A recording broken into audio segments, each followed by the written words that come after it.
4 अप्रैल को मध्य प्रदेश के पेंच tiger reserve में एक बाघ की मौत हो गई। मौत के बाद अब जो खबरें सामने आ रही हैं उसकी वजह से पूरे देश के सभी टाइगर रिजर्व को हाई अलर्ट पर रख दिया गया है। दरअसल मध्य प्रदेश के पेंच टाइगर रिजर्व में एक बाघ कुछ दिनों से अजीब व्यवहार कर रहा था। वाइल्ड लाइफ मैनेजर्स ने देखा कि अप्रैल की शुरुआत में 10 साल का बाघ जिसका नाम T21 था बार बार नजदीक के तालाब पर जा रहा था। उन्होंने अनुमान लगाया कि वह तेज बुखार के कारण तालाब के पानी में बैठने जा रहा है।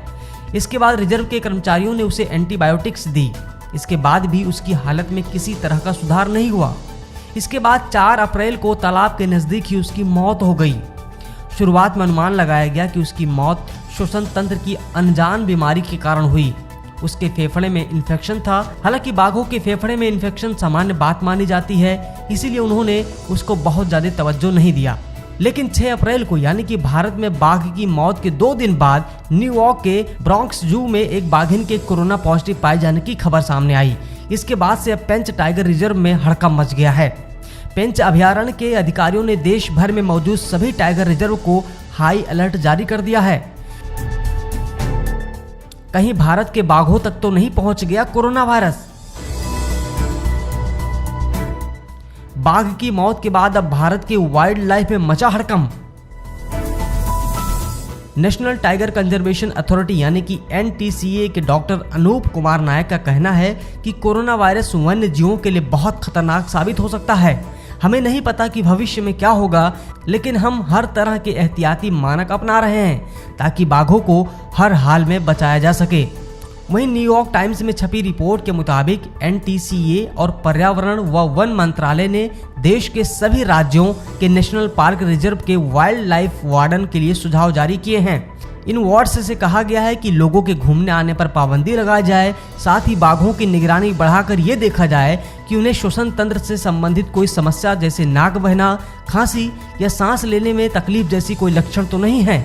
साथ ही बीमार बाघों की देखभाल करने वाले वन्य कर्मियों की भी पहले से ही कोरोना की जांच करा ली जाए ताकि वन्य जीव संक्रमित होने से बचे रहें। आपको बता दें कि पेंच रिजर्व में बाघ की मौत के बाद कोरोना का टेस्ट नहीं किया गया। अब पोस्टमार्टम करने वाले पशु चिकित्सकों को उनका सैंपल नेशनल लेबोरेटरी भेजना होगा। न्यूयॉर्क में ब्रॉन्क्स जू में बाघिन नाडिया के कोरोना संक्रमित होने के मामला सामने आया था। बाघ तक कोरोना का संक्रमण एक कर्मचारी के जरिए पहुंचा था। बाघिन में 27 मार्च से लक्षण दिखने शुरू हो गए थे। यह दुनिया का पहला मामला था। वाइल्ड कंजर्वेशन सोसाइटी के मुताबिक सूखी खांसी के लक्षण दिखने के बाद 4 साल की बाघिन नाडिया की रिपोर्ट कोरोना पॉजिटिव आई। वहीं यह भी बताया गया कि मिली जानकारी दूसरे चिड़ियाघरों और रिसर्च इंस्टीट्यूट के साथ साझा कर दी गई हैं। आपको ये भी बता दें कि इसमें भारत में 2967 जंगली बाघ हैं जो दुनिया के कुल वाइल्ड टाइगर्स के 1/3 हैं। साथ ही भारत में मरे बाघ T21 के इलाज, पोस्टमार्टम और अंतिम संस्कार करने वाली टीम में शामिल पशु चिकित्सक समेत 14 वन्य कर्मियों को क्वारंटीन कर दिया गया है। बाघ की मौत के बाद एहतियातन वन्य कर्मियों पर विशेष निगरानी रखने के साथ ही साथ उनके स्वास्थ्य का परीक्षण भी कराया गया। यह भारत के लिए एक गंभीर मामला है। अगर वन्य जीवों में संक्रमण फैल जाता है तो इसे रोकना बेहद मुश्किल साबित होने वाला है। ये बेहद भयावह रूप ले सकता है।